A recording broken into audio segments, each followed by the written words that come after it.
आज के इस वीडियो में वी3 का सभी प्रयोग सीखेंगे, जिसका प्रयोग 95% लोग गलत तरीके से करते हैं।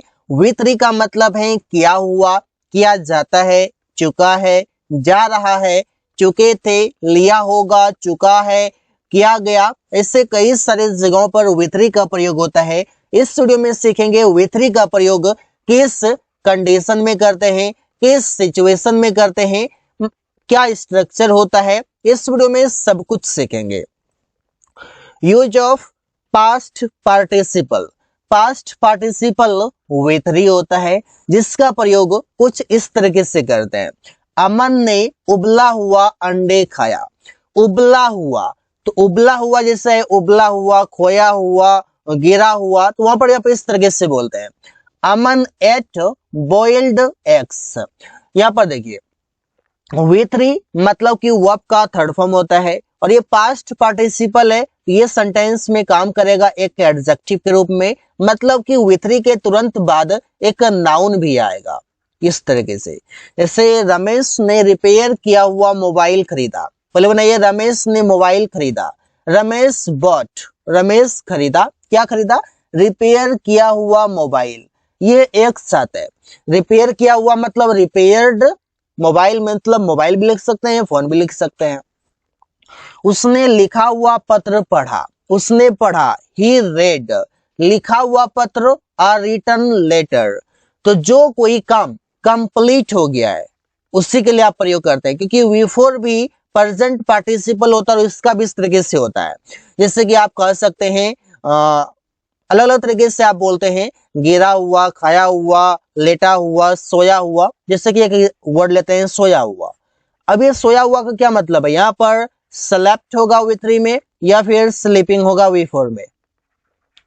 स्लीपिंग होगा। क्यों? जब काम कंटिन्यू हो, जब कोई काम चल रहा हो, वो कंटिन्यूअस में रहे तो वी4 होगा, और जब काम फिनिश हो जाए, कंप्लीट हो जाए, तब वी3 का प्रयोग करते हैं।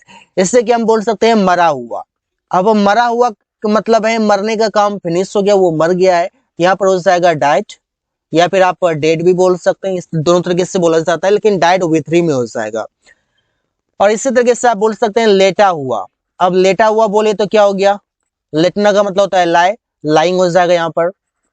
तो लाइंग क्यों हो जाएगा? क्योंकि लेटने का काम जारी है। इस तरीके से आप बोल सकते हैं खाया हुआ। अब खाया हुआ का मतलब क्या है? खाने का काम कंप्लीट हो गया है, तो वहां पर आप ईटन कर सकते हैं। तो जहां पर काम फिनिश हो जाए वहां पर आप प्रयोग करते हैं वी3, और जहां पर काम कंटिन्यू रहे वहां पर प्रयोग करते हैं वी4। अब इस तरीके से और एग्जाम्पल है, रवि ने अनुभवी शिक्षकों से पढ़ाई किया। Ravi studied by experienced teacher. इस तरीके से आप प्रयोग करेंगे।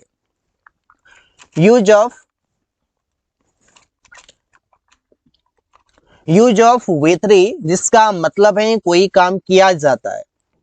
इसका स्ट्रक्चर देखिए, ऑब्जेक्ट इजएमआर प्लस वी3 प्लस अदर वर्ड।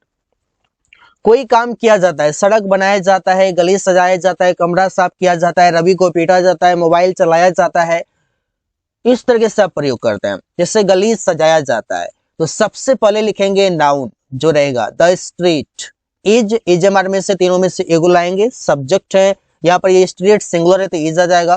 सजाना, सजाना मतलब डेकोरेट। डेकोरेट को थर्ड फॉर्म में लिखेंगे डेकोरेटेड। बहुत आसान है। वहां मिठाइयां बांटी जाती है। वहां मिठाइयां बांटी जाती है। द स्वीट्स, मिठाइयां, आर, क्योंकि ये जो है ये ऑब्जेक्ट है और ऑब्जेक्ट वो भी प्लुरल है, तो प्लुरल इजएमआर में से आर जाएगा। आर वी3 मतलब बांटना। बांटना का मतलब डिस्ट्रीब्यूट। वी3 में डिस्ट्रीब्यूटेड, वहां एडवर्ब है जो कि देयर लिख देंगे। प्रेजेंट परफेक्ट टेंस है। अब इसका पहचान देख लीजिए कहां पर वी3 प्रयोग करते हैं। इस वीडियो में जहां जहां भी वी3 प्रयोग करते हैं कई सारी जगहों पर आप सीख जाएंगे। चुका है, चुकी है, इसका ये पहचान है जो कि सेंटेंस के लास्ट में होगा। ये स्ट्रक्चर हुआ, सब्जेक्ट है जहां प्लस वी3 प्लस ऑब्जेक्ट। और मैं बता दूं कि इसका प्रयोग तब करते हैं जब थोड़ी देर पहले काम कंप्लीट किए, थोड़ी देर पहले काम कंप्लीट किए हैं, वहां पर इसका प्रयोग करते हैं। जैसे मैंने खाना खा लिया है, आप बोलकर देखिए लगेगा कि मैंने खाना खा लिया मतलब थोड़ी देर पहले खाया है, तो इसका मतलब है I have eaten the food. वो बाजार जा चुका है, मतलब बाजार जा चुका है मतलब क्या? वो थोड़ी देर पहले जा चुका है। He has gone to market. जब सब्जेक्ट सिंगुलर रहेगा तो हैज लगाएंगे और जब सब्जेक्ट प्लूरल रहेगा तो हैव लगाएंगे। इससे आई के साथ हैव, ही के साथ हैज। इसी तरीके से आप प्रयोग कर सकते हैं, जैसे कि with 3 मतलब कोई काम किया जा रहा है। अब यहाँ पर देखिए कोई काम किया जा रहा है, जैसे बोलते हैं ना गली सजाई जा रही है, सब्जी बेची जा रही है, कंप्यूटर बेचा जा रहा है। अलग अलग तरीके से आप सेंटेंस बना सकते हैं। इसका स्ट्रक्चर देख लीजिए क्या है। Object ASMR plus being with 3 plus other word. सड़क बनाया जा रहा है। अब कोई काम प्रेजेंट टाइम में किसी के द्वारा किया जा रहा है, लेकिन जो काम कर रहा है उसका नाम आउट नहीं हो रहा है। यहाँ पर बोलेंगे the street is being built, being के साथ बिल्ट with 3 हो गया, बिल्ड V1 होता है। कमरा साफ किया जा रहा है, the room is being cleaned, being के साथ with 3 लगेगा। कोई काम किया जा रहा है, ये हिंदी मीनिंग ये याद रखना है। अगर हिंदी ने मीनिंग याद रखेंगे तो आप ये याद रख सकते हैं कि प्रेजेंट टाइम में कोई काम किसी के द्वारा किया जा रहा है, वहां पर ये सेंटेंस प्रयोग होगा, ये स्ट्रक्चर प्रयोग होगा। पास्ट परफेक्ट टेंस, अब इसका देखिए, इसका पहचान चुका था, चुकी थी, चुके थे से होगा और इसका स्ट्रक्चर भी काफी आसान है। सब्जेक्ट हैड के साथ with 3 ऑब्जेक्ट, with 3 यहाँ पर प्रयोग होगा हैड के साथ।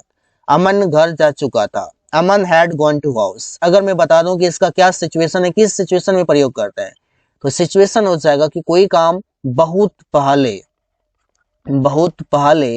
कंप्लीट हुआ था, बहुत पहले कंप्लीट हुआ था, उसकी बात अभी कर रहे हैं।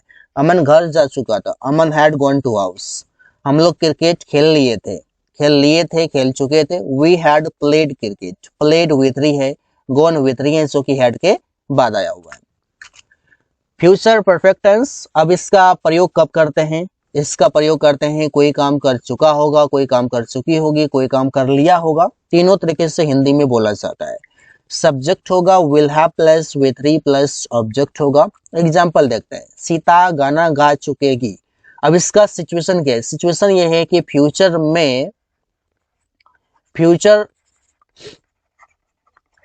में कोई काम फिनिश होगा, फ्यूचर में कोई काम फिनिश होगा, आने वाले समय में कंप्लीट होगा, उसकी बात अभी कर रहे हैं।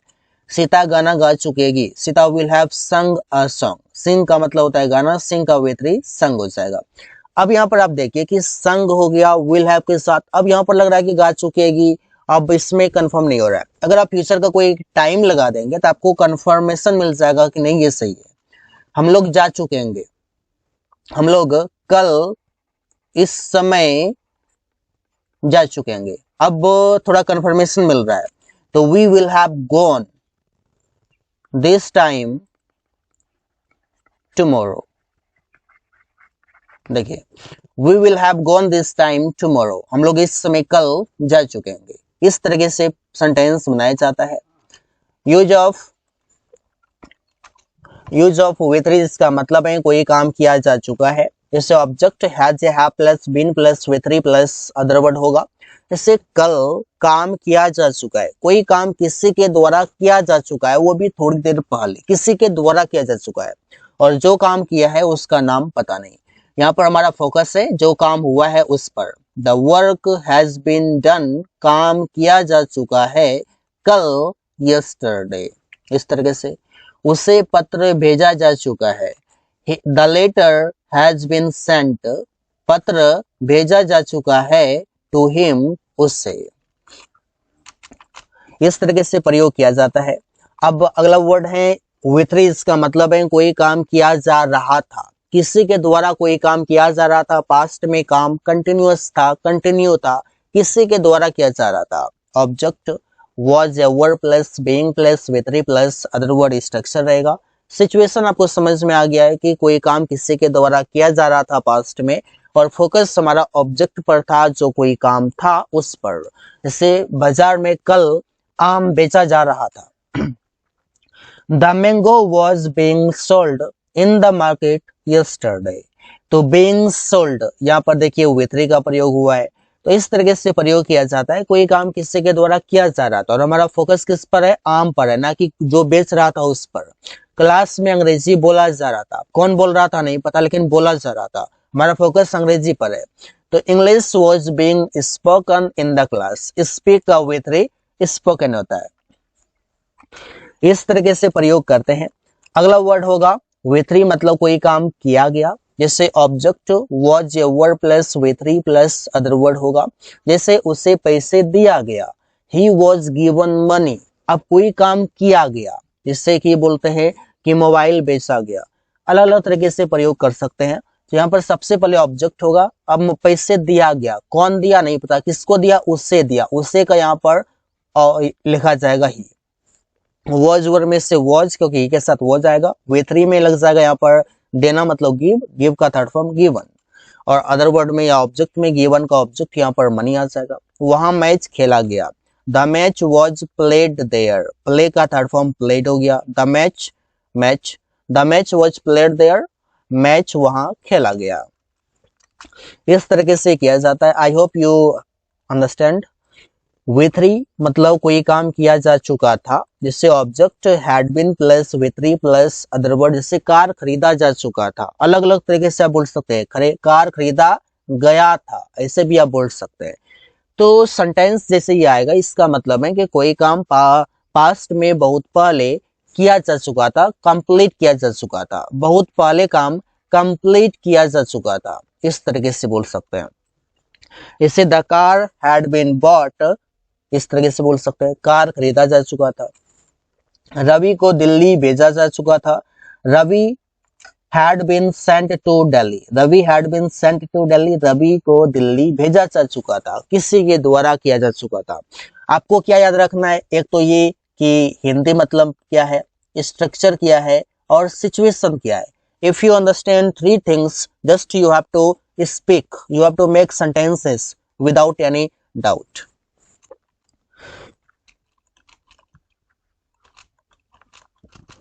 यूज ऑफ V3 मतलब किया जाएगा, कोई काम किया जाएगा। Object will be plus V3 plus other word होगा। जैसे वहां एक मंदिर बनाया जाएगा, तो सेंटेंस बनेगा a temple will be built there. Will be के साथ V3 अगर लगाते हैं तो इसका हिंदी मतलब होगा कोई काम किया जाएगा, किसी के द्वारा। अब अगर बात करें कि किसके द्वारा, तो यहां पर बोल सकते हैं रमेश के द्वारा। A temple will be built there, अब यहां पर देखिए बिल्ट बाय रमेश, देयर को सेंटेंस के लास्ट में लिख सकते हैं। इस जगह एक घर बनाया जाएगा, a house will be built on this place. Built यहाँ पर V3 है, बिल्ट V3 है विल बी के साथ। और मीनिंग देख सकते हैं, स्ट्रक्चर देख सकते हैं, बहुत आसान है V3 का प्रयोग करना। If you don't understand this thing, that means you can make many times wrong. Is am are plus to be, और इसके बाद आएगा V3, और इसका मतलब है कोई काम किया जाना है। इससे object is am are plus to be plus V3 plus other word, जिसे स्कूल साफ किया जाना है, कोई काम किया जाना है, नॉर्मल तरीके से बोलते हैं ना, कोई काम किया जाना है। तो school is to be cleaned, उसे पीटा जाना है, he is to be beaten. सड़क बनाया जाना है, the road is to be built, मतलब कि आप समझ सकते हैं कि कोई काम करना बाकी है, ऐसा कर सकते हैं। मतलब कि आपको कोई काम करना है उस तरीके से, लेकिन अपना नाम आप नहीं देना चाहते हैं, बल्कि काम को फोकस करना चाहते हैं, काम पर फोकस करना चाहते हैं, काम को हाईलाइट करना चाहते हैं। अब अगर बोल सकते हैं कि मुझे बाजार जाना है, तो ये एक अलग हो जाएगा। लेकिन बाजार भेजा जाना है, तो वहां पर आप अलग तरीके से बोल सकते हैं। मुझे पढ़ाया जाना है, I am to be taught, teach का थर्ड फॉर्म टॉट हो जाएगा। मुझे पढ़ाया जाना मतलब मैं नहीं पढ़ाऊंगा, मुझे पढ़ाया जाएगा, कोई मुझे पढ़ाएगा, इस तरीके से। So guys, thanks for watching, that's all for today.